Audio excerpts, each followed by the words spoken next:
السلام علیکم ناظرین، آپ دیکھ رہے ہیں فلائی نیوز۔ تریخن مری سے خبر شامل کرتے ہیں۔ غلام مرتضی ارائی کی ریلوے پھاٹک کوٹ لالو عوام کے لیے وبال جان بن گیا۔ مہران ہائی وے پر ہیوی ٹریفک پر پابندی کو جواز بنا کر ٹرک، مزدہ اور گنے کی ٹرالیوں کا رخ کوٹ لالو کی جانب موڑ دیا گیا۔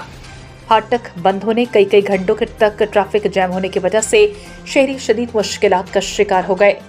اسکولی بچوں، اسکول اور ملازمین کو دفاتر پہنچنے میں دشواری پیش آنے لگی اور شدید زخمی مریضوں کو ہسپتال منتقل کرنے والی ایمبولینسز بھی ٹریفک میں پھنس جانے کی وجہ سے کافی مریض ہسپتال پہنچنے سے پہلے ہی دم توڑ جاتے ہیں۔ اہل علاقہ نے ڈی ایس ریلوے، وزیر ریلوے اور وزیر اعظم پاکستان سے مطالبہ کیا ہے کہ کوٹ لالو ساؤتھ پھاٹک پر فلائی اوور پل بنا کر اہل علاقہ کو پریشانی سے بچایا جائے۔ انہوں نے چیف جسٹس آف پاکستان سے بھی مطالبہ کیا ہے کہ اس مسئلے کا مثبت نوٹس لے کر اہل علاقہ کو کسی بھی ممکنہ حادثے سے بچایا جائے۔